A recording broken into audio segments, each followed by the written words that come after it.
আজকে যে বিষয়টা নিয়ে আলোচনা করব সেটি হচ্ছে হুকুকুজ জাওজাইন, অর্থাৎ স্বামী স্ত্রীর হক।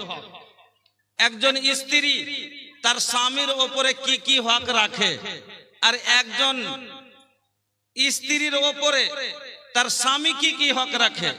মানে মহিলা পুরুষের উপরে কি হক রাখে, আর পুরুষ স্ত্রীর ও মহিলার উপরে কি হক রাখে, এক অপরের কি করা দরকার আমাদের জানা জরুরি ভাই।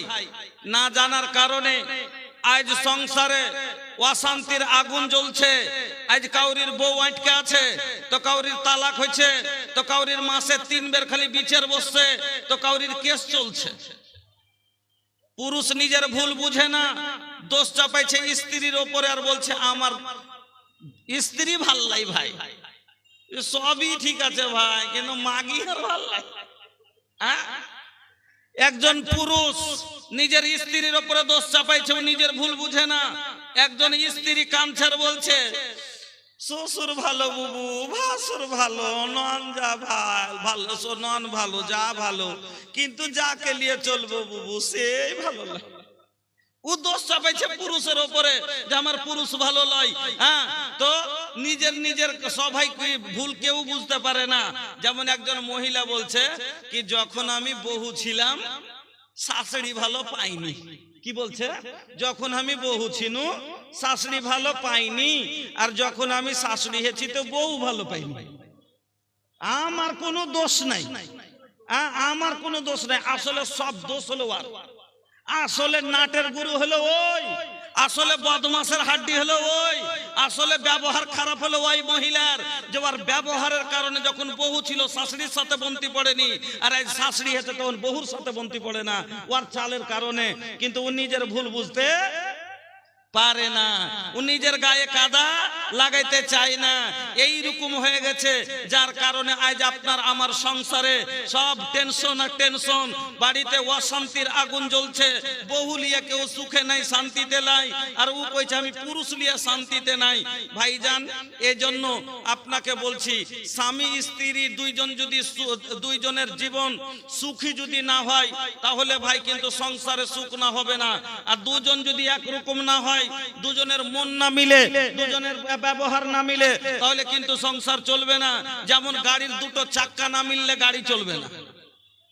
গাড়ির চাক্কা দুটো যদি আচ্ছা ভাই, মোটর সাইকেলে যে চাক্কা, আপনারা মোটর সাইকেল চালান তো একটু হ্যাঁ হু করিয়েন, রাত বেশি হয়ে গেছে, না হ্যাঁ হু করলে বুঝে যাবে না ভাই। अरे सूतल बाड़ा की जागल बाड़ा, अरे सूत गई निका हो जागते बानी ना, माशाल्लाह। अरे सूतल बाड़ा की जागल बाड़ा सुनबा की ना हो, सुने के मोड़बा भैया। तो मोटरसाइकिल रवा लोग देखले बानी ना, ते मोटरसाइकिल में कई गो चाका होला, 2 गो ना। ए भैया, अब दोनों चाका में कोनो छोट बड़ बाका, चाक्का दुटा ছোট বড় না, এক সমান ভাই, এক সমান। আমি যদি ভাই একটা লাগিয়ে দিই মোটর, আগকারটা লাগিয়ে দিই মোটর সাইকেলের, আর পিছকারটা লাগিয়ে দিই ট্রাক্টরের, চলবে? চলবে না। আচ্ছা, ট্রাক্টরে আমি যদি এক পাঞ্জরে দিই সাইকেলের চাকার, এক পাঞ্জরে ট্রাক্টরের দিই, ট্রাক্টর চলবে? চলবে না। তাইলে ট্রাক্টরকে ট্রাক্টরেরই চাক্কা দিতে হবে, আর মোটর সাইকেলকে মোটর সাইকেলেরই চাক্কা দিতে হবে, তাহলে বরাবর হয়ে চলবে। স্বামী স্ত্রী হলো জীবনের গাড়ির 2 চাক্কা। স্বামী স্ত্রী হলো জীবনের গাড়ির 2টা চাক্কা। স্ত্রী হলো পিছকার চাক্কা, আর পুরুষ হলো আগকার চাক্কা। তো আগকার চাক্কা যেখান দিয়ে যায়, পিছকার চাক্কা ওখান দিয়ে যায় না, 2 হাত দূর দিয়ে যায় ভাই, ওইখান দিয়ে যায়। আগকারটা রাস্তা দেখাইবে, আর পিছকারটা পিছে পিছে হাঁটবে। আল্লাহ কোরআনে বললেন আর রিজালু কাওয়ামুনা আলান নিসা, পুরুষ রাস্তা দেখাইবে আর মহিলা অনুসরণ করে চলবে না। আর এই তাকবীর। এবার বলুন, আপনাকে বলতেছিলাম যে স্বামী স্ত্রী দুইজন হলো গাড়ির 2টো চাক্কা, তাহলে চাক্কা যদি ছোট বড় হয় চলবে? চলবে না। 2 রকম হলে চলবে? চলবে না। ওরকম ছোঁড়া ছুঁড়ি 2 রকম হলে চলবে? চলবে না। স্বামী স্ত্রী 2 রকম হলে চলবে? চলবে না। তাহলে যে যেরকম তার সাথে সেরকম জোড়া হওয়া দরকার কিনা? তো মাদ্রাসাতে যে বেটি পড়াইবে না, তো মৌলবীকে কি দিবে? মাদ্রাসাতে বেটি পড়াইবে না তো মুলবিকে কি দিবে? মুলবি সাহেবের বিয়ে হয়ে যায় কলেজ পড়া বেটি ছেলের সাথে। এবার মুলবি সাহেব কইছে কি, মুলবি সাহেব কোরআনের আইন মেনে চলবে না? চলবে না। আর চলবে কেন? মুলবি সাহেব কোরআন পড়েছে, আর কোরআনে আল্লাহ বলছেন ওয়াকারনা ফি বুয়ুতিকুন্না ওয়ালা তাবাররাজনা তাবাররুজাল জাহিলিয়াতিল উলা। আল্লাহ মহিলারাকে বললেন, মহিলারা রে তোরা বাড়িকে শক্ত করে ধর, বেশি বাড়িতে থাক, বিনা কারণে বাড়ি থেকে বাহির হোস না, যাবি না। এবার একান্তে যদি যেতেই হয়, প্রয়োজনে যদি যেতেই হয়, তাহলে তোরা কি করবি? ওয়ালা ইউবদিনা জিনাতাহুন্না, তোরা তোর সাজগুজগুলোকে ছুপ লুকিয়ে নিবি। এই মুলবি সাহেব কইছে বাড়ি থেকে যে কইছে, হাজি কোনদিন কি তোমার হাঁকে ঘুরতে নিয়ে যাবে তোমার মন হয়নি? ও হলো কলেজ পড়া বেটি ছেলে, তো কলেজে ঘুরে ঘুরে ওর আদত আছে। তখন ও কইছে কি কোনদিন রবিবার আছে, এই রবিবারে তুমি হাঁকা লিয়ে চলো। মুলি সাহেব কইছে টাকা বাজারে নিয়ে যাবো, তো মানুষ এরকম করে, তো ঠিক আছে নিয়ে যাবো। তুই আর মান করছিস, তা কাম কর, বোরখা পড়েলে। হ্যাঁ কইছে হ্যাঁ গরমে এমনি থাকতে পারি না, আর বোরখা পিনতে ফের ঘুরতে যাচ্ছি, যদি উবি ঝুবি করে ঢাকি লিনু তো ফের দেখনু কি।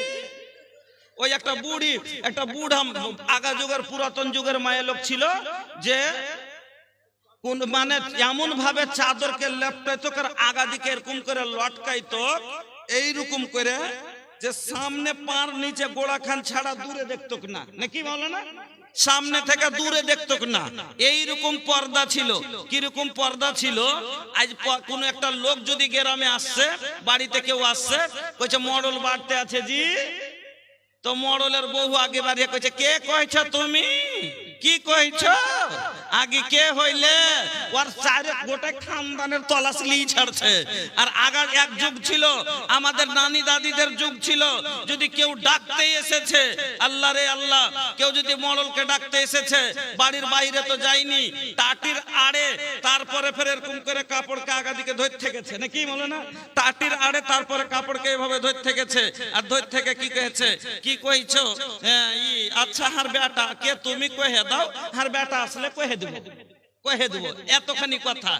একজন একটা লোক লয়া মোটর সাইকেল, একটা লোক বুলেট গাড়ি কি আগে রাজদূত গাড়ি গেল হতো না, প্যাট প্যাট প্যাট প্যাট করে বড় বড় করে আওয়াজ করতো, নিয়ে গেছে মডলের বাড়ি মডলকে ডাকতে। তো মডলকে ডাকতে গেছে, তো মডল নাই বাড়তে, তো মডলের মা তখন এরকম করে টাটির আড়ে ফের কাপড়ের আড় করে আছে, কইছে তখন যা কইছে মডল আছে বাড়তে জি, কইছে নাই, তো দরকার ছিল যে, আচ্ছা তো কে তুমি কহে দাও, আসবে তাহার বেটাকে কহে দেবো। এবার কহে দিয়েছে, দিয়ে বাস ও বলেছে ঠিক আছে আমি উমুক কছি, মডল আসলে কইও যে একটু দেখা করতে কইবে। চলে গেল, মোটর সাইকেল ঘুরিয়ে এলে চলে গেল। এবার কথা শুনেন মজার, মহিলা যখন বাড়িতে ওর বেটা এসছে, মডল এসছে, তখন বেটাকে কি কইছে, আরে বেটা একটা লোক আসছিল তোকে ঢুঁড়ছিল। কইছে কে গে মা? কইছে হ্যাঁ আমি কেন করে কহবো বেটা? কইছে কি নাম টাম কইলে? কইছে হ্যাঁ এদে এই নাম কইলে যে আমি অমুক কহছি, হ্যাঁ সাথে একটু দেখা করতে কইও। তো কিসে এসছিল গে মা? না তো না কে জানি রে বেটা, লাগছে ভুঁইসের বাচ্চার উপরে চড়েছিল, ভুঁইসের বাচ্চার উপরে চড়েছিল বেটা, আর কান দুটা ধরেছিল, আর ভুঁইসটা খালি আ করে গ্যাংড়া ছিল। আইসা রুকলো, আর দিয়ে তোর কথা পুছ করলে কহিনু যে নাই, তখন ফের ভুঁইসের বাচ্চাটাকে ঘুরাইলে আর এক লাত মারলে। ওই যে ই মেরেছে, কি মেরেছে, কইছে এক লাত মারলে বেটা, আর ভুঁইসের বাচ্চাটা খালি আ করে গ্যাংড়াইতে গ্যাংড়াইতে দৌড়িয়ে চলে গেল। কিরকম পর্দা ছিল তো চিন্তা করে। একটা বুড়ি মহিলাকে বলছে জাহাঙ্গে দাদি তুই যে বেড়াইতে গেলি তো তুই কি কি দেখালি? কইছে কি দেখনু, হড়হড়েতে চড়নু, গড়গড়েতে নামনু, কি ফের দেখনু। হ্যাঁ মানে হড়হড়েতে চড়লে, স্টেশনে চড়লে, আর ওখানে যে নেমে গেল, চলে দুনিয়ার দিকে দেখেনি যে কি আছে। আর এখন তো ট্রেনে বসে ঝাল মুড়ি না খেতে পারলে ফের রাগ দেখে বাড়িয়েছে, গোটাই ঘাটা অতখানি চলে গেনু। তো হাঁকে নাই একবার কহিলে যে দুটো ঝাল মুড়ি খা, কি কিছু খা, রাগ করে না, করে না। তো এবার বলেন আপনাকে যেটা আমি বলতে চাইছি, তাহলে মুলবি সাহেব এবার ওকে বলছে যে তুই কি করবি না, বাড়ি থেকে বেরিয়ে যাবি না, আল্লাহ মানা করেছে। এবার যদি যাস ঠিক আছে, যেতে তোর ইচ্ছা, তো বোরকা পরেলে ও পরবে না। হ্যাঁ কেন ওকে ও কিরকম কইছে, আচ্ছা ঠিক আছে তৈরি হও, বাড়াও। ওকে বার হইতে কয়েছে, ও পিন্ধেছে কি মুলবি সাহেব নি স্কুলের পড়া তো। ওরে বাপরে, अंग्रेजी स्टाइल में चले हाई हिल के सैंडल बा। अरे अंग्रेजी स्टाइल में चले हाई हिल के सैंडल बा। देख के ये करे ये अदा धड़के लोगन के दिलवा। আমার বন্ধুরা, আমার ভাই জানেরা, আসুন তাহলে বলে যায়, তাহলে যেমন ছেলে তেমন মেয়ে লাগবে। যেরকম গাড়ির চাকা যেরকম সে গাড়িতে সেরকম চাকা লাগবে। তাহলে দুই গাড়ি বরাবর ভালো চলবে। ওই রকমই যে যেরকম তার সাথে সেই রকম জোড়া যদি হয় তাহলে তার সংসারটা ভালোভাবে চলবে। আল্লাহ রাব্বুল আলামিন এই কোরআনের ভিতরে বললেন, কি বলছেন? আল খাবিসাতু লিল খাবিসিনা ওয়াল খাবিসুনা লিল খাবিসাত ওয়াত তাইয়্যিবাতু লিত তাইয়্যিবিনা ওয়াত তাইয়্যিবুনা লিত তাইয়্যিবাত। আল্লাহ রাব্বুল আলামিন বলেন, আল খাবিসাতু লিল খাবিসিনা ওয়াল খাবিসুনা লিল খাবিসাত। খবিস মানে কি? মানে বদকার। খবিস মানে কি? খারাপ। যে যেরকম তার সাথে একজন খবিস ছেলের জন্য একজন খাবিসা মেয়ে, আর একজন বদ মেয়ের জন্য একটা বদ ছেলে। ওই রকমই একটা নামাজি ছেলের জন্য নামাজি মেয়ে, নামাজি মেয়ের জন্য নামাজি ছেলে। এবার মেয়েটা যদি 5 ওয়াক্ত নামাজি হয়, মেয়েটা পরেজগার দিনদার, কোরআন পড়ে, আল্লাহর ইবাদত বন্দেগী করে, আর বিয়ে হয়েছে মাতালের সাথে, বিয়ে হয়ে গেল মদখোরের সাথে, বিয়ে হয়ে গেল চোরের সাথে। এবার মাদ্রাসার পড়া মেয়ে আর বিয়ে হয়ে গেল হারামখোরের সাথে। ই চুরি করে আসে, ই জুয়া খেলে আসে, ই সুদের টাকা লাগায়। এবার স্ত্রী পড়া লেখা বলছে আমি এই হারাম মাল খাবো না। তাহলে ও হারাম খাবে, ই খাবে না, মানে এক চাক্কায় এমনে যাবে, এক চাক্কায় এমনে যাবে, তাইলে এ গাড়ি চলতে পারবে না। দুই চাকা যখন একরকম হয়ে চলবে, তাহলে আগকার চাকা যখন আগা দিকে গড়বে আর পিছে দিকের চাকা তার পিছে পিছে চাল দিবে, তখন গাড়ি ভালোভাবে চলবে। ওই রকমই ছেলে যেরকম ভাবে হবে, মেয়ে যদি সেরকম হয়, তাহলে সংসার ভালোভাবে চলবে। সিধা ভাষাতে যদি বুঝতে চান তাহলে বুঝেন, চোরের লেগে চুন্নি, লুচ্চার লেগে লুচ্চি, ছুচকার সাথে ছুচকি, পেঁচড়ার সাথে পেঁচড়ি। सीधे भाषाते একটা চোরের বিয়ে চুন্নির সাথে যদি হয়, ই চোর ও চুন্নি, ও চুরি করে ও চুরি করে, সমস্যা কি হবে? হবে না? ওকে কিছু বলতে পারবে? ওকে যদি কয় চুন্নি, এ চোর, এ চুন্নি, এ চোর, এ চুন্নি, এ চোর, তোর পারবে? একটা খারাপ ছেলের সাথে যদি বিয়ে হয়ে যায়, ছেলেটা হলো পর নষ্ট। আল্লাহ কি বললেন? আল খাবিসাতু লিল খাবিসিনা ওয়াল খাবিসুনা লিল খাবিসাত ওয়াত তাইয়্যিবাতু লিত তাইয়্যিবিনা ওয়াত তাইয়্যিবুনা লিত তাইয়্যিবাত। পাকের লাগে পাক, পরেজগারের লাগে পরেজগার, মুত্তাকির লাগে মুত্তাকিয়া, নামাজির লাগে নামাজি। দুইজন একরকম যদি হয়, তাহলে ও ফজরে উঠছে, ও ফজরে উঠছে, ভালো লাগবে না? লাগবে না?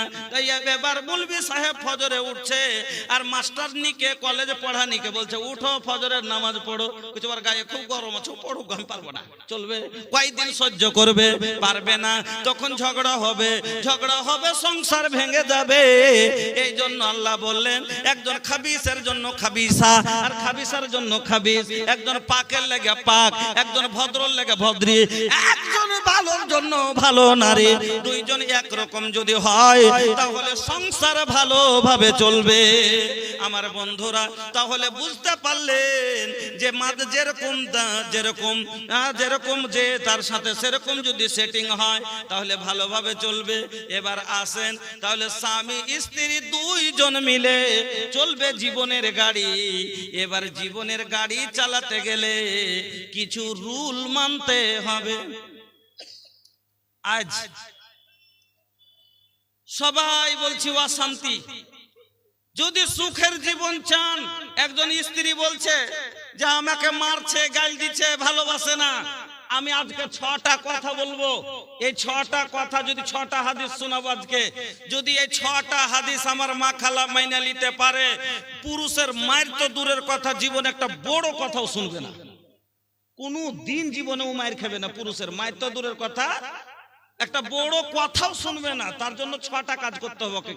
তার জন্য শর্ত হলো কি 6টা। তার জন্য কেন? পুরুষের হক হলো স্ত্রীর উপরে 6টা। আর পুরুষ লোক বলছে যে হার বাড়ি এলি খালি খ্যাঁচ খ্যাঁচ করছে, জি উঠতে বসতে মন উঠাইতে পারি না, এরকম করে না। আপনাকে কাজ করতে হবে 3টা কাজ যদি আপনি করে দেন, আপনাকে বলছি আপনার স্ত্রী জীবনে বাড়তে অশান্তি করবে না, জীবনে বাড়তে ঝগড়া করবে না, টেনশন করবে না। এই জন্য মহিলাকে করতে হবে 6টা কাজ, আর পুরুষকে করতে হবে কয়টা কাজ? 3টা কাজ। তাহলে কয়টা কথা হলো? 9টা নাকি? আজকে 9টা কথা বলবো আর 9টা হাদিস শোনাবো, দিয়ে ইনশাআল্লাহ বিদায়। যদি সময় বাদ জুটে তাহলে, আর না হলে ওইখানে খুব শর্ট করে দেবো। बचपन बीतल ए बाबू, अरे तो যদি আরে बैठे में पैर में কোনো तकलीफ বাকা, পায়ে দিক্কত আছে নাকি, বসতে মুড়ে না নাকি? হ্যাঁ, আল্লাহু আকবার। এখনই বসে যদি চড়ে, ট্রেনে চড়ে, তখন যেখানে সুই সান্ধাবে না ওখানে ফাল ভরার চেষ্টা করবে। ট্রেনের সিটে 5টা জায়গায় 5টা বসে আছে, একটু হটো না, একটু বসতে দাও না, একটু সরেন না, একটু বসতে দেন না। এই সরেন না কথা শুনতে যে একটা মজার গল্প শুনবেন, একটা মজার গল্প কে মৌলানা শিখিয়ে দিলে, সরে না। তো ভাষা মানুষকে প্রত্যেকটা ভাষায় জানা দরকার। হ্যাঁ, মানুষের কাছে কেন কোন ভাষা চলে ওখানে আপনি কাজে লেগে যাবে। হ্যাঁ হ্যাঁ, ট্রেনে চড়ে গেছেন তো ওখানে কি বলে? চাপেন। ওখানে কি বলে? চাপে। আপনাকে ওখানে গেছেন কইছে চাপেন ভাই, মোটরসাইকেলে চাপেন, মানে ওপরে চড়েন। আর আপনি তখন রাইগে পালিয়ে চলেছেন, সালা আমাকে গাড়ির তলে চাপতে কইছে, তো উল্টা হয়ে যাবে না? তো ওইরকমই একটা আমরা কি কহি, পা দিব। কোন জিনিসে পা দিলে কি বলি আমরা?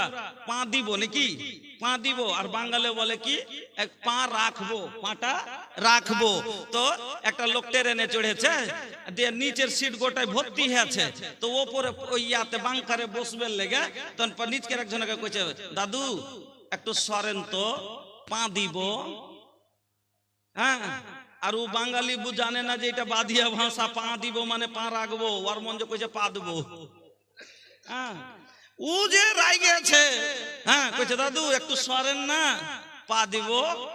পা দিব মানে পা দিয়ে ওখানে চড়বো, তোকে লাত জায়গা নাই, তো পাটা থুবো, থুয়ে উপরে চড়বো। তাহলে ও কইছে দাদু একটু সরেন তো, পা দিব। আর ও যে রাগে আছে, তোমার এত বড় সাহস, তুমি আমাকে সরিয়ে তুমি পা দেবে? হ্যাঁ, তো কথা ভাষা সবটাই বুঝা ভালো ভাই, এলে জানা থাকা দরকার। বন্ধুরা আমার, যা হোক এদিক ওদিকে সময় না কাটিয়ে, কারণ 9টা কথা শুনে বেড়াচ্ছে আপনাকে, 9টা কথা শুনেন। তাহলে একজন মহিলা যে বলছে যে আমাকে আমার স্বামী ভালোবাসে না, মারছে, গাল দিচ্ছে, এই জন্য কয়টা কাজ করতে হবে ওকে? জীবনে পুরুষের মায়ের তো দূরের কথা, গাল পর্যন্ত একটা বড় কথা শুনবে না। তার জন্য কাজ করতে হবে কয়টা? 6টা। 1 নাম্বার, খুব শর্টে বলছি, একটা করে হাদিস নিয়ে আসবার বলে চলে যাব, ভালো করে মনে রাখবেন। কি? 1 নাম্বার, স্বামীর খিদমত করতে হবে। 1 নাম্বার, স্বামীর খিদমত করতে হবে। হাদিস শুনেন, হাসান বিন মুহসিন বলছেন, একদিন আমার ফুফু কোনো কাজে আল্লাহর নবীর বাড়ি গেলেন। এবার কাজ হয়ে গেল, কাজের শেষে আমার ফুফু আল্লাহর নবীর বাড়ি থেকে বেরিয়ে আসছেন। এমনি সময়তে আমার ফুফুকে আল্লাহর নবী প্রশ্ন করলেন, কি আচ্ছা বলো তো, তোমার স্বামী কি মওজুদ আছে? তোমার স্বামী বেঁচে আছে? আমার ফুফু বললেন, হ্যাঁ হুজুর আছে, আমার স্বামী বেঁচে আছে। এই কথা শোনার পরে আমার ফুফুকে নবীজি বললেন, শোনো, তোমার স্বামীর সাথে তুমি কেমন ব্যবহার করো, তোমার স্বামীর তুমি কিরকম খিদমত করো। এই কথা শোনার পরে আমার ফুফু উত্তর দিলেন কি, যে আপা গো আল্লাহর নবী, আমার স্বামীর খিদমত আমি কতখানি করি শোনেন। मैं उस वक्त तक अपने शौहर की खिदमत करती हूँ जब तक के आजिज ना आ जाऊं আমি অতক্ষণ পর্যন্ত আমার স্বামীর খিদমত করে যতক্ষণ আমার মনটা ওক্তিয়া না যায় খাস্তিয়া না যায় এই কথা শোনার পরে আল্লাহর নবী বলছেন ফানজরি আইনা আনতে মিনহু নবীজি কি বলছেন ফানজরি আইনা আনতে মিনহু ও আল্লাহর বান্দি ও হাসান বিন মুহসিনের ফুফু শুনো তুমি যে বললা তোমার স্বামীর খিদমত করতে করতে তুমি আজিজ হয়ে যাও এ তুমি ভালো করে স্মরণ করো এই খিদমতে তোমার স্বামী রাজি হয় কিনা এই খিদমতে আল্লাহ রাজি হবে কিনা এই খিদমতে তুমি জান্নাত যেতে পারবা কিনা কেন বলছি ফাইন্নাহু জান্নাতুকে ওয়া নারু তোমার স্বামী হলো তোমার জান্নাত আর তোমার স্বামী হলো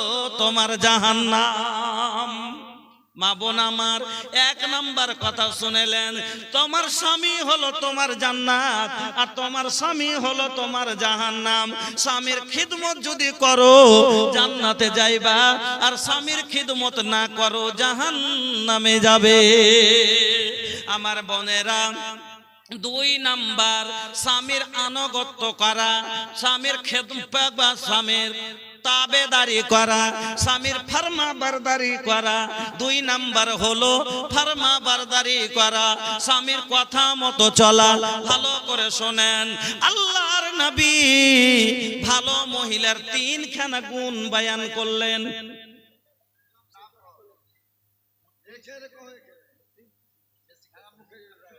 কে মুখিয়া জমশেদ আচ্ছা তো জমশেদ মুখিয়া আপনি যদি থাকেন উনি তো দিয়ে পাঠালছেন উনি তো এখানে নাই যদি আশেপাশে কোথাও থাকেন একটু দেখা করবেন আশেপাশে যদি আপনারা কেউ আপনি থাকেন একটু দেখা করবেন আপনি 1000 টাকা দিয়েছেন দানটা কম হয়েছে একটু দেখে শুনে দিতে হয় আপনার এলাকার মাদ্রাসা আপনাকে একটু মানুষ কহে আচ্ছা এখন পারজন মুখিয়া নাই উনি প্রাক্তন মুখিয়া তো মানুষ কহে কে আপনি একটু দেখা করেন তো এখানে আসেন একটু এখানে আসেন তো ওয়াজের মাথা তো ভেঙে দিলে এটাই হলো বিহারের নিয়ম 10 মিনিট ওয়াজ করা শুরু খালি ধরো কি আলাদা ব্যাপার চলেন মুখিয়া প্রধান সাহেব এখানে আসেন তো 1 মিনিট আসেন তো একটু তাড়াতাড়ি আসেন আসেন ভাই আরে এখানে এসে একটু দেখা করেন बचपन बीतल अरे बीतली जवानी आयल बूढ़ापा फिर भी छूटल नाना दानी छूटल नाना दानी मौत वालेकुम अस्सलाम व रहमतुल्लाह माशाल्लाह ए मुखिया जी हाँ अच्छा माशाल्लाह तो बेसी ना मांगा बस 5000 बोल दिए हैं अच्छा दुखड़ा सुनाए हैं लेकिन अच्छा अच्छा कम से कम डबल कर दीजिए चलिए कम से 5 उम्मीद जज़ाकल्लाह बारकल्लाह हयकल्लाह अल्लाहुम्मा सल्ली अलैहि अल्लाहुम्मा बारिक अलैहि अल्लाह तू कबूल फरमा तो बोलছিলাম बचपन बीतल अरे बीतली जवानी आइल बूढ़ापा फिर भी छूटल नाना दानी छूटल नाना दानी मोतुए बहाना बा दुनिया ये मुसाफिर खाना बा 2 दिन का ठिकाना बा दुनिया ये मुसाफिर खाना बा 2 নম্বর বলছিলাম 2 নম্বর হলো স্বামীর ফরমাবরদারি করা আল্লাহর নবী বলছেন ভালো মহিলার গুণ 3টা আল্লাহর নবী ভালো মহিলার 3খানা গুণ বয়ান করলেন 1 নম্বর গুণ ও মা বোনেরা আপনার ভিতরে যদি এই তিনটা গুণ থাকে তাহলে আপনি হলেন দুনিয়ার ভালো মায়ালোক। কি তিনটা গুণ? এক নাম্বার গুণ আল্লাহর নবী বলছেন আল্লাতি তাসুররুহু ইজা নাজারা, ভালো মহিলার প্রথম গুণ হলো যে সব সময় পুরুষকে খুশি রাখার চেষ্টা করবে। তো ভাইজান, আচ্ছা আপনারা ওয়াজ শুনবেন? ওয়াজ শোনার জন্য যদি আপনারা থাকেন তাহলে এই উঠা বসা আমার পছন্দ নয় ভাই। আমি যখন উঠতে লাগে তখন আমার মনটা ভেঙে যায় ভাই। আমি মনে করেছিলাম যে আমাকে 1.5 ঘন্টা সময় দিয়েছে, অন্তত 1 ঘন্টা বয়ান করব, তারপরে আপনারা ইতমিনানে বসেন। উঠেন না মজলিস থেকে, মজলিস মানে না কাম হয়ে যাবে। মজলিস থেকে উঠেন না যতক্ষণ পর্যন্ত ভোজবিরি সাহেব কইছে ওয়াজ করছে, তারপরে চতুর্বেদী সাহেব আসবেন, ওনার শুনবেন, শুনে যাবেন। তো ভালো মহিলার নবী গুণ বয়ান করলেন তিনটা, তার মধ্যে 1 নাম্বার গুণ কি বললেন? আল্লাতি তাসুররুহু ইজা নাজারা। ভালো মহিলার গুণ হলো जब उसका शौहर उसे देखे तो खुश हो जाए। স্বামী যখনই দেখবে খুশি হয়ে যাবে। 2 নাম্বার গুণ আল্লাহর নবী বলছেন ওয়া তুতিউহু ইজা আমারা, যখনই তার স্বামী তাকে কোনো হুকুম দিবে হুকুম মানবে। হুকুম মানবে, চাহে সে তার মনে কষ্টই হোক না কেন, চাহে ওর বাপের বাড়ি যাও যেতে রুকুক না কেন, চাহে ওর ভাইয়ের লাশ দেখতে মানা করুক না কেন। নবীজি বলছেন 1 নাম্বার গুণ হলো অ্যাকশন খেতে না পায়, ভালো পড়তে না পায়, তবু সব সময় পুরুষকে খুশি হওয়ার চেষ্টা করবে। আমার কথা না নবীর কথা? নবী বলছেন আল্লাতি তাসুররুহু ইজা নাজারা, যখনই পুরুষ দেখবে ওর মন ভরে যাবে। তাইলে কিরকম হওয়া দরকার? মানে আপনি বাড়ি সন্ধাইছেন তাও খালি মুচকি মেরে হাসছে, বলতে দেখা হয়েছে তাও এরকম খালি এরকম করছে। হ্যাঁ, কানটাতে কলের গোড়াতে থালি মারতে গেছে, এখনি 2 বাড়ি মারলেন, রেগে এখনি রেগে গেছে, যে 2টা বকা দিলেন, ওকে একটু বকলেন, আর ইয়ারই ওইদি ফের গোবর তুলতে গেছে, গলির দিকে যেমনি তাকাচ্ছে চোখে চোখ পড়েছে, ফের মুচকি মেরে হেসে উঠেছে, একবার মুচকি মেরে হাসছে। তো ভালো মহিলার পহচান হলো কি, যে নিজের কষ্ট যদি বুকের ভিতরে থাকে, থাক, পুরুষকে কষ্ট দিতে চাইবে না, ও সব সময় পুরুষকে হাসিয়ে রাখার চেষ্টা করবে, আনন্দ দেওয়ার চেষ্টা করবে। ভালো মহিলার পহচান কে বলছেন এই কথা? নবীজি বলছেন জাল্লাতি তাসুররুহু ইজা নাজারা, যখনই তার পুরুষ তাকে দেখবে, जब उसका शौहर उसे देखे तो खुश हो जाए।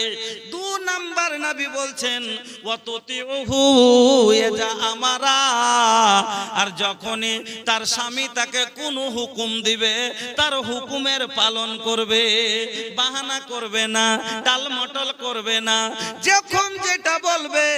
এমন কি রে মা, আল্লাহর নবী বলছেন মহিলারা রে, তোমার স্বামী যদি তোমাকে ডাক দেয় এমন অবস্থাতে কি তুমি আখার গোড়ায় আছো, তোমার হাতে একটা রুটি ঝুলছে, একটাই খোলা ফুলছে, আর ওই সময়তে কইছে লালুর মা ঘরে আয়, তুমি হাতের রুটি ভেঙে দাও, খোলার রুটি জ্বললে জ্বলতে দাও, তোমার স্বামীর মন জ্বলায়ও না। এখন কি বলবে? কইছে কালুর মা 2টা ভাত দাও, কইছে ছাইলে সুতাছি খুইলে লাও, কইছে রমজানের মা 1 লোটা পানি দাও, কইছে হাতে গোবর আছে একটু চাইপে লাও, ও হাত ধুইবে না। ভালো মহিলার গুণ নবীজি বললেন 2 নাম্বার গুণ, যখনই বলবে কইবে না গোবর হাতে আছে, বইটা করেছি ওটা করেছি, চট করে স্বামীর কথা মানবে। তাহলে এটা হলো ভালো মহিলার গুণ। 3 নাম্বার গুণ নবী বলছেন ওয়ালা তুখালিফুহু ফি নাফসিহা ওয়া মালহা বিমা ইয়াকরাহু। 3 নাম্বার ভালো গুণ হলো কি তার, যে স্বামী যেটা পছন্দ করবে না তার মাল থেকে এবং নফস থেকে সেই কাজটা করবে না। মনে হয় কথাটা বুঝতে পারলেন না, যে মাল থেকে নফস থেকে কি কাজ করবে না, মানে আমি টাকা পাঠাচ্ছি আর ও নিজের মনে মনে টাকাকে বিধান করে দিচ্ছে, এইরকম কাজ আমার মনে ভালো লাগবে? আর যদি ওই বহু চিকিয়া বাঁচিয়া আরো জুত করে যত্ন করে রাখছে তো মন খুশি হবে কি হবে না? তো তো এই ধরনের কাজ করে না। বা আমার স্ত্রী আর হাত চাস্তো ভাইয়ের মোটর সাইকেলে বসে একবার ফুক ফুক করে হাঁসার উড়ে বেড়েছে, তো এটা খারাপ লাগবে কি লাগবে না ভাই? লাগবে কি লাগবে না? তো আমার চাস্তো ভাই, আমার স্ত্রী, আমার চাস্তো ভাই চিমটি কাটছে, কিচ্ছু কহে না, তো এই ধরনের কাজ করে না। ওয়ালা তুখালিফুহু ফি নাফসিহা ওয়া মালিহা বিমা ইয়াকরাহু, এমন কোন কাজ নফসের দ্বারাই বা মালের দ্বারাই করে না যেটা স্বামী পছন্দ করে না। আচ্ছা চিমটি কাটলে আমাকে ভালো লাগবে এটা দেখে তো লাগবে না, তো এই রকম দা কাজ করে না। আচ্ছা দেওর ভানিতে মজা করছে আর আমি এসে দেখে লুন ভালো লাগবে না খারাপ লাগবে, আমি বাড়তে নাই আর আমার বাড়ি এলি আমার ভাইকে লিয়ে আমার ছোট ভাইকে দেওরকে লিয়ে বাড়ির ভিতরে বসে বসে হি হি টি টি করছে, ভালো লাগবে কি লাগবে না? তো ভালো মহিলার পহচান হলো এই ধরনের কোনো কাজ করবে না। তাইলে তিনটা গুণ হলো ভালো মায়া লোকের পহচান। চলেন তাইলে 2 নম্বর কি বললাম? 2 নম্বর হলো কি স্বামীর ইতাআত করা, কথা মেনে চলা। 3 নাম্বার আল্লাহর রাসূল বলছেন ও মা বোন, 3 নাম্বার কাজ কি করতে হবে? স্বামীর অনুমতি নিয়ে কাজ করতে হবে। আল্লাহর নবী বলেন লা ইয়াহিল্লু লিল মারাতি আন তাসুমা ওয়া জাওজুহা শাহিদুন ইল্লা বিইযনি। লা ইয়াহিল্লু লিল মারাতি, কোন মহিলার জন্য হালাল নয়, বৈধ নয়, জায়েজ নয় আন তাসুমা কি ও রোজা রাখবে। এবার মায়া লোকেরা কইবে যে মৌলভী সাহেব কয়ে গেছে কোন মায়ের লোকের লেগে হালাল লয় রোজা রাখা, মানে আগে খান না শুনে এখানটায় যদি ওর কানে পড়ে থাকে তো ফের ভেজাল লেগে যাবে। হ্যাঁ, তো ওকে ভালো করে বুঝে নিয়েন। এর মানে হলো ফরজ রোজা হলো আল্লাহর হুকুম করা ফরজ, ইয়াতে কাউরির হুকুম চলবে না, বাপের হুকুম লাগবে না, আর ভাইয়ের হুকুম লাগবে না, স্বামীর হুকুম লাগবে না। তবে যদি নাফল রোজা কেউ করতে চায়, বিয়ে শাদী হওয়া মহিলা যদি নাফল রোজা রাখতে চায়, নবীজি বলছেন লা ইয়াহিল্লু লিল মারাতি আন তাসুমা ওয়া জাওজুহা শাহিদুন ইল্লা বিইযনি। বিবাহিতা মহিলা যদি কেউ নাফল রোজা রাখতে চায়, স্বামীর অনুমতি ছাড়া তার জন্য নাফল রোজা রাখা হালাল হবে না। নাফল রোজা যদি কোনো মহিলা রাখতে চায়, কেন ভাই আমার গাড়ি আমি রাইতো বাহির করতে পারি, দিনও বাহির করতে পারি, স্ত্রী হলো আমার কিনা গাড়ি নাকি, তাহলে বিল মিটালছি আমি, তো গাড়ি আমার হুকুমে চলবে না, চলবে না, কথা বুঝছেন তো? হ্যাঁ, আর 2 নম্বর গুণ কি বললাম যে স্বামীর কথা মতো চলতে হবে। তো আমার গাড়ি আমি যখন ব্রেক করবো রুখতে হবে না, হবে না? এবার আপনাকে একটা মজার কথা বোঝাচ্ছি, বলে শুনবেন তো। কি একটা রাস্তা আছে, খুব শর্ট রাস্তা, তো রাস্তাতে একটা লোক সাইটের স্পিডে মোটর সাইকেল চলিয়ে চলে যাচ্ছে, আর রোডের ওপরে একটা 6-7 বছরের একটা বাচ্চা হামকুড়া টেনে চলে এসছে, হামকুড়া টেনে চলে এসছে ওই রাস্তাতে। এবার আপনি সাইটের স্পিডে গাড়ি চালিয়ে দিচ্ছেন, এবার ছেলেটা যদি আপনি ব্রেক না করেন, ছেলেটা কিন্তু চেপে যাবে। হ্যান্ড সমাতে আপনি ব্রেক করলেন, গাড়িটাতে দেখছেন ওখানে বাচ্চাটা এখন ব্রেক করলেন আপনি, কিন্তু হ্যান্ড সমাতে দেখা গেল ব্রেক তো গাড়িতে আছে কিন্তু লাগে না, ব্রেক লাগলো না। আচ্ছা ব্রেক ফেল, তাহলে বাচ্চাটা চাপবে না, চাপবে না ভাই? অ্যাক্সিডেন্ট হয়ে যাবে। কেন হলো? গাড়িতে ব্রেকটা লাগা হয়েছে কেন? যে এরকম দরকারে যাতে গাড়িকে রুখতে পারা যায়, এই জন্য ব্রেক লাগা আছে। কিন্তু ব্রেক নিজের দায়িত্ব, ব্রেকের দায়িত্ব গাড়িকে রুকা, কিন্তু দায়িত্ব পালন করলো না, যার কারণে বাচ্চাটা অ্যাক্সিডেন্ট হয়ে মরে গেল। ওই রকমই মহিলার কালাজ কার হাতে আছে? পুরুষের। পুরুষ ওকে কি করবে? গিয়ার চেঞ্জ করলে চেঞ্জ হবে। আমার কিনা গাড়ি আমি মোহরানা দিয়ে শোরুম থেকে, বাপের শোরুমে ছিল কি ছিল না, আমি ওখান থেকে বাইর করে নিয়ে এসেছি, ওই শোরুম থেকে আমি নিয়ে এসেছি। এবার আমার গাড়ি আমি দিনও চালাতে পারি, রাতও চালাতে পারি, আমি গিয়ার চেঞ্জও করতে পারি, আর আমি স্পিড বাড়াইতে পারি, আর আমি গাড়ির রুখতেও ব্রেক লাগাইতে পারি। এবার ও কইছে যে কখন সংসার ভাঙ্গে, বলতে গেলে অনেক লম্বা হবে, এই জন্য ভয় লাগছে, কেন লোক নেই, আর ফের আপনারাও ছটপট করছেন। তো কিরকম ভাবে অ্যাক্সিডেন্ট হয়, সংসার ভাঙ্গে, আপনাকে আমি বুঝিয়ে দিচ্ছি, কিন্তু একটু শর্ট করে শুনবেন। যে আপনাকে কি বলছিলাম, এরকম ছেলেটা চেপে গেল, ওর ভাতিজির বিয়ে লেগেছে, তো বিয়ে লেগেছে তো জাফত দিয়েছে তো ওর পুরুষ বাড়তে ছিল না। আইসে তখন কইছে আজি শুনেছো বড় ভাই জাফত দিয়ে গেছে, বড় ভাই জাফত দিয়ে গেছে। কিসের জাফত? না তো সুলেমার বিয়ে, মানে ওর বেটির বিয়ে। কইছে যাব না। কিছু কেনে যাবে না, কিছু কিসে লেগে যাবো, ওর বাড়ি কি একটা রাগ আছে। কি রাগ? মানে 2.5 বিঘা জমি পাইতো শ্বশুরের, দিয়েছে মাত্র 1 বিঘা, 1.5 বিঘাই দেয়নি, রেস্টরি করলেছে। এই রাগে যে 1.5 বিঘা সম্পত্তি আমি দিস না, তোর বাড়ি এক মুঠ দানা খাইতে যাব না। ও নিজেও যায় না, আর ওই স্ত্রীকে কইছে 1 মুঠ ভাত তোকে কি খাওয়াইতে পারবো না, সারা জীবন পুষবেন লেগে লিখছি, ওকে বাড়ি তোকে যেতে দেবো না, ওকে মানা করেছে তুই যাবি না। ও নিজের মনে কইছি ও যাচ্ছে না, দেখ আমি যাবো। এবার কইছে এ ঘুর, ব্রেক লাগাই চকে, রুক, ভিতরে যা। এবার ব্রেক লাগলো না, ও টান টান করে নিজের মনে বাড়িয়ে করে চলছে। হ্যাঁ রুকুক তো, আর মনে চাবি যাবো, ওর বগল ঢোক যাচ্ছে না যায়, নিজের মনে চলে গেল। ই ব্রেক ফেল করে দিলে চলে গেল বাড়িয়ে। ই কইছে আচ্ছা ঠিক আছে তুই চলে গেলি তো, আমিও ওর লোকের লোক আছে, তোকে আনতে আর যাবো না। এবার ই চলে গেল, 10 দিন হবে, 15 দিন হয়েছে। এবার ওর দাদাকে বলছে, ভাইকে বলছে যে ভাই একটু থুইয়াই না, রাগ করে আসে না আনতে। তো ওর ভাই কইছে তুই কি বেশি হয়ে গেছিস নাকি, দেখি ওর দরকার আছে কি আসছে কি আসে না, থাম থাক। 1 মাস হবে, আর ই কইছে আচ্ছা তুই নিজের মনে গেছিস, তোরও দেখি আসছিস কি আসিস না। 1 মাস যাবে, 2 মাস যাবে, 3 মাস যাবে, 4 মাস যাবে, আনা আনি যত লেট হবে অত দুশ্মনী বাড়তে যাবে।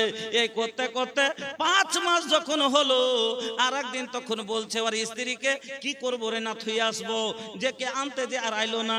কইছে কিসের লেখা তুমি ছোট লোকের মতন থুইতে যাবে, কেস করো, মায়া লোকের বুদ্ধিতে ছাড়খার। এবার কেস করতে গেল, ওর কেস লেখালো কি বলে যে আমার বোনকে লিয়ে যায় না। এবার বাঁচার জন্য ও কেস লেখাবে কিনা যে আমার স্ত্রীকে আটকে রেখেছে পেঠাই না। এবার ও কইছে সালার কাছে হারবো না, ই কইছে বহনুর কাছে হারবো না। अपना अपना आनो के लिए लड़ाई छे, आपस में दोनों के पैसा झड़े छे, आपस में दोनों के पैसा झड़े छे। अरे बर्बाद होय छे मालार मकान, हाय रे मुसलमान, हाय रे मुसलमान। এই পরিবারও বরবাদ, ওই পরিবারও বরবাদ। যেমন বন্ধু গাড়ির ব্রেক ফেল হলে ওই লোকটার ছেলে বরবাদ, আর এই লোকটার টাকা বরবাদ। যার গাড়িতে চাপলো তাকে টাকা লাগে না 5 লাখ আর বরবাদ, আর ওর ছেলের জীবন বরবাদ। এ লাগা দুটা পরিবারই বরবাদ হলো কিসের কারণে? ব্রেক না লাগার কারণে। ওই রকমই আর একটা কথা ব্রেক করেছিল যে না তুই যাবি না, যদি মেনে নিত তাহলে পারে এই সংসারটা ভাঙতো না, অ্যাক্সিডেন্ট হতো না। এই জন্য নবী বললেন 2 নম্বর ভালো মহিলার গুণ হলো যে তারা কি করবে, যে যখনই ওর স্বামী তাকে ওয়াতুতিউহু এজা আমারা, যখনই কোনো হুকুম দিবে হুকুমের পালন করবে। বুঝতে পারলে নেবে তাইলে? এবার আসুন 3 নাম্বার কথা বলছিলাম। আপনারা যদি মন ভরা ওয়াজ শুনতে চান তাহলে 5 মিনিট আপনাদের কাছে আমি টাইম চাচ্ছি। কি টাইম জানেন? আমি আপনাদের কাছে সবারই কাছে 10টা টাকা হলেও নিব, যেহেতু আমি অনেক দূর থেকে কষ্ট করে এসেছি নিজের এলাকার জালসা বলে। সেই বর্ধমান যাচ্ছে, বীরভূম, মুর্শিদাবাদ করতে করতে দক্ষিণ দিনাজপুর হয়ে রাত 1:45টার সময় বেরিয়েছি আপনার এই জালসা এলাকার জালসা বলে। অনেক কষ্ট করে এসেছি ভাই, আমি মুসাফির হালাতি মনে চলে যাচ্ছি আপনার কাছে। আমি দূরের মেহমান মনে করেন আমাকে, এজন্য আর বা এলাকার ছেলে মনে করেন। আমি আপনার এলাকার ছেলে হিসেবে আবদার করছি, আর দূরের মেহমান হিসাবে আশা রাখছি প্রত্যেকটা লোক সবারই কাছে। আপনি যদি দান দিয়েও থাকেন, আমি বেশি বলবো না। আমি ভাইজান আপনার এই মাদ্রাসার জন্য 2, 3, 5টা মিনিট আপনার কাছে চেয়ে নিচ্ছি। তারপরে যদি আপনারা বসে থাকেন, যতক্ষণ ওয়াজ শুনতে চাইবেন আমি আপনাকে শোনাবো। কারণ আমি 9টা কথা বলবো বলেছি না, এখানে কয় নম্বর চলছে? 3 নম্বরই চলছে। হ্যাঁ, আর বিনা হাদিস কোরআনে শোনাবো না। এক সময় ছিল যে আমি একটু এদিক ওদিক কথা বলতাম হয়তো, কিন্তু আলহামদুলিল্লাহ এখন তো আমি হাদিস কোরআন নিয়ে আপনাদের সম্মুখে আলোচনা করছি, আর ইনশাআল্লাহ হবে, গোটা হাদিস কোরআন নিয়ে আলোচনা হবে। এই জন্য ভাই আজকে আপনাদের ভিতরে 10টা এরকম লোক কি পাওয়া যাবে? মাত্র আমার হাতে 500টা করে টাকা। এই মাদ্রাসা বানাত মাদ্রাসা। ভাই একটা কথা শুনেন, আপনারা ইট দেখেছেন? ইট আচ্ছা যদি ফর্মা টেঁড়া হয় তো ইট টেঁড়া হয় কি হয় না? আর ফর্মা যত চরুস হবে চিকন হবে অত ইট চিকন হয় কি হয় না? তো মা হলো ফর্মা আর ছেলে হলো কি ইট। তো মা যদি শিক্ষিত হয় ছেলের জীবন সহরিয়ে দিবে। শিক্ষিত হবে একটা পুরুষ লোক যদি মদলোক পড়ে ও নিজে একলাই পড়লে, আর একটা যদি মহিলা পড়ে ও পুরো পরিবার পড়লে ওর কেন ওর পেট থেকে 5টা 10টা বাচ্চা হবে সবটি। আচ্ছা বাচ্চা মার অনুসরণ করে না বাপের, মার দিকে যায় না বাপের দিকে, মানে কথাটা যে মার যেটা করে সেদিকে বেশি ই থাকে, পরওয়ারিশ কে বেশি করে? মার দিকে বেশি রুজন থাকে কিনা? মানে আপনারা তো একটু হাট বাংলা ওদিকে, মানে আমি হয়ে গেছি দু বেড়া, কেন এদিকে আসছি তো যদি একটু কড়া বাংলা বলছি তো আপনার ভারী হচ্ছে, আর ওদিকে যাচ্ছে তখন উর্দু হচ্ছে তখন আর খেলে মুশকিল হচ্ছে। হ্যাঁ একজন 200 টাকা দিয়েছে, তো ভাই মাদ্রাসা আপনারা বলবেন যে এটা মুলবি সাহেবের মাদ্রাসা। আরে বাবা আপনার বোঝা ভুল আছে। একটা মেয়েকে আপনি পড়িতে দিয়েছেন কয় টাকা মাসে? 1200 থেকে 1300 টাকা। একটা মেয়েকে 13, যদি নিজে আপনি বাড়িতে খাওয়ান, কোনো হোস্টেলে দিয়া, স্কুলে দিয়া, কোনো কনভেন্টে দিয়া, আপনার 2000 টাকার নিচে খোরাকি লাইনে, তো 3000 টাকার নিচে খোরাকি লাইনে, তো বুঝেন 1200-1300 টাকাতে একটা লোকের তো 1 মাসের খাওয়ারই জুটবে না, 1 মাসের খাওয়ারই জুটবে না। তাহলে মুলবির গিয়ে বেতন, আপনার ছেলেটাকে যে পড়াইছে তো মুলবির বেতন কোনটা থেকে হবে? আর ঘর আপনার বেটির যে হেফাজত করে ঘর, হেফাজতের লেগে ঘেরছে ঘর বানাইছে, এটা কোনটা থেকে আসবে? মুলবি সাহেব জমি বেচে বেচে করবে? ও মাদ্রাসা খুলেছে তার লেগে না বাবা। আরে উনি একটা উদ্যোগ নিয়েছে, এটা আলহামদুলিল্লাহ। উনি একটা চেষ্টা করেছেন যে আমি এলাকাতে শিক্ষার মাহলটাকে বাড়াবো, আমাদের এলাকার বেটিরাকে পড়াবো। আজ আমার বেটি আছে কাল কাউরির ঘরের বউ হবে, আজ কাউরির বেটি আছে কাল আমার ঘরের বউ হবে, আমার বেটি কাউরির ঘরের বউ হবে। তাহলে সে তারা যাবে নিজের সংসারকে আলো করবে। যেমন একটা বাতি জ্বলছে তো গোটাই ঘরটা, এত বড় একটা বাতি জ্বললে গোটাই ঘর আলো, ওরকমই একটা পরিবার আলো করে এক মহিলা। বন্ধুরা আমার, ভাইজানের আমার, মা বোনের আমার, এই জন্য সবার কাছে বলবো একটু আবদার রাখবো যে আপনারা এই মাদ্রাসাকে 10টা লোক 500 টাকা করে টাকা আমার হাতে দেন, আর প্রত্যেকটা লোক 10টা টাকা হলো আমাকে দিয়ে দেন। এটা আমার আশা আপনার কাছে। 10টা যদি টাকা হয় তবু দিয়েন, কিন্তু খালি মুখে ঘুরাইয়েন না ভাই, এটুকু আপনার কাছে আমি আশা রাখছি। আলহামদুলিল্লাহ। তারপরে 5 মিনিট পরে ফের আবার ওয়াজ শুরু করে দিব। হ্যাঁ ভাইজান, রাত হয়েছে, এই জন্য কালেকশনটা করলে মা বোনেরাও চলে যাবেন এদিকে। এই জন্য মা বোনের কাছে আমি বলছি কেউ যান আর যাই আমার মা খালাদের কাছে কালেকশন করেন। মা বোন আপনারা একটু দয়া করে এই মাদ্রাসাকে আপনারা দেন। আলহামদুলিল্লাহ। এক ভাই আমার 500 টাকা দিয়েছেন, একজন 100 টাকা দিয়েছেন, একজন 200 টাকা, আর একজন দিয়েছেন 100 টাকা। জাযাকুমুল্লাহ, বারাকুমুল্লাহ, হায়াকুমুল্লাহ, আল্লাহুম্মা সাল্লি আলাইহিম, আল্লাহুম্মা বারিক আলাইহিম। ওগো আল্লাহ, তোমার বান্দারা এই আল্লাহ তো কয়েকজন মিলে আল্লাহ, একজন 500, একজন 200, দুইজন আল্লাহ 100 করে টাকা দিয়েছে। ইলাহুল আলামিন, তোমার পাক কালামের ওয়াসিলায় আল্লাহ আজকে তোমার মাদ্রাসার জন্য দিয়েছি, আল্লাহ তুমি কবুল করে নাও। আল্লাহ গো, তোমার কোরআনের শিক্ষা পাবে, মানুষের জীবন থেকে অন্ধকার দূর হবে। এই আল্লাহ তারা তোমাকে চিনতে পারবে, দিন বুঝতে পারবে। এই আল্লাহ ওই মহিলাদের জন্য, আল্লাহ ছোট ছোট মেয়েদের জন্য কাকা 4 জন মিলে আল্লাহ কিছু কিছু করে দান করেছে। আল্লাহ তুমি তাদের দানকে কবুল করে নাও, সুখের জীবন দান করো, হায়াতকে দারাজ করো। আমিন, আল্লাহুম্মা আমিন।